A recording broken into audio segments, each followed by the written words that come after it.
पाकिस्तान का वाहिद लीडर जो अवाम के लिए बोलता है, अवाम के लिए लड़ता है, अवामी मसाइल को हल करने के लिए जद्दोजहद करता है, वो है हाफिज नईमुर रहमान। मुसलसल 2 महीनों से हाफिज नईम हुकूमत पर जोर डाल रहे थे कि पेट्रोलियम लीवी में कमी के नतीजे में पेट्रोल की कीमतों में कमी की जाए। कभी प्रेस कॉन्फ्रेंसेस में और कभी मुजाहिरों में वो इस बारे में बात करते हुए दिखाई दे रहे थे और गुज़िश्ता कई दिनों से वो बार बार पूरे मुल्क में एहतजाजी तहरीक इस हवाले से चलाने का भी इंदिया दे रहे थे। और आज मुल्क भर में इसी हवाले से जमात इस्लामी के मुजाहिरे हुए जिनमें अवाम ने बढ़ चढ़ कर हिस्सा लिया। और इसके साथ साथ हाफिज नईमुर रहमान ने कल अपनी प्रेस कॉन्फ्रेंस में इस बात का ऐलान कर दिया था कि अगर पेट्रोल की कीमत में अमेरिका और ईरान के दरमियान हालिया जंगबंदी मुआहिदे के बाद भी बड़ी कमी न की गई तो मुल्क भर में धरने दिए जाएंगे। अगर गवर्नमेंट ने प्राइस को नीचे नहीं किया तो फिर हम चारों सूबों में एक तवील धरने का ऐलान करेंगे और नतीजा आपके सामने है। हाफिज नईम का इस हवाले से अपने ट्विटर हैंडल से जारी करदा पैगाम में कहना है कि पेट्रोल की कीमत में 74 रुपए फी लीटर कमी अवामी दबाव की कामयाबी है, मगर हमारा मुतालबा है कि कीमत 225 रुपए फी लीटर पर लाई जाए। पेट्रोलियम लीवी की कोई गुंजाइश नहीं। पेट्रोल प्राइस को 3 साल के लिए मुंजमद किया जाए ताकि इंडस्ट्री का एतमाद बहाल हो और हमारी प्रोडक्ट आलमी मार्केट में मुकाबले पर आ सकें। हुकूमत दीगर अशिया की कीमतें भी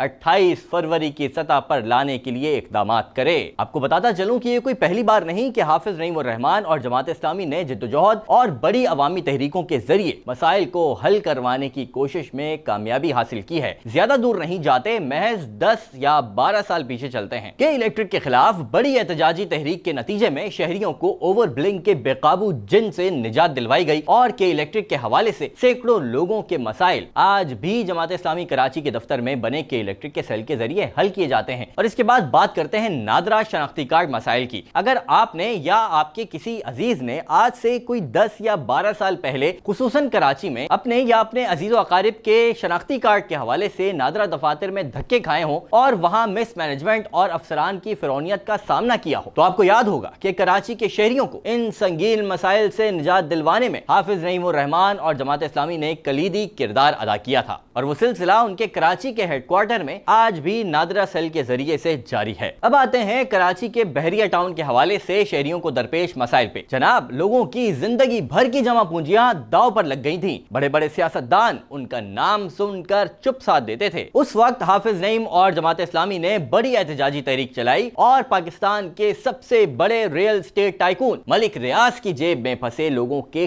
करोड़ों रुपए वापस दिलवाए। अब आते हैं एक और बड़ी कामयाब एहतजाजी तहरीक पर, IPPs का मामला, जिसके बारे में आवाम को पहली बार बताया ही हाफिज नईम ने। और इस एक और बड़ी एहतजाजी तहरीक के बाद वही हुकूमत और उसके वज़रा जो पहले कहते थे कि IPPs से बात नहीं हो सकती, मुआहिदों के हवाले से कुछ नहीं हो सकता, फिर पूरे मुल्क ने देखा कि बात भी हुई और कुछ मुआहिदे फौरी तौर पर रिवाइज किए गए और मजीद को रिवाइज करने के वादे किए गए। जिन मुआहिदों को इस एहतजाजी तहरीक के नतीजे में तब्दील किया गया, उसके नतीजे में मुल्क को अरबों रुपयों की बचत हुई, कौमी खजाने को बड़ा फायदा हुआ। हुकूमत को चाहिए कि वो बाकी मुआहिदों को भी फौरी रिवाइज करे ताकि आवाम को और मुल्क को वो इजाफी रकूम जो बगैर बिजली बनाए इंडिपेंडेंट पावर प्रोड्यूसर्स को दी जा रही हैं और फिर वो सर्कुलर टैक्स के जरिए आवाम से बिलों की मद में वसूल किए जा रहे हैं, लोगों को इन सब से भी निजात मिले। वैसे हाफिज नईम ने पाकिस्तान की सियासत में एक नई रिवायत की इब्तिदा की है। एक तरफ तो वो अवामी एहतजाजी तहरीकों के नतीजे में अवाम के मसाइल को हल करने की कोशिश कर रहे हैं, तो दूसरी तरफ बनो काबिल जैसा शानदार स्किल डेवलपमेंट प्रोग्राम पाकिस्तान के 20 अजला में चलाकर नौजवानों का और इस मुल्क का मुस्तकबिल रोशन करने की भी कोशिश कर रहे हैं। आपकी इस बारे में क्या राय है, हमें कमेंट बॉक्स में जरूर बताइएगा।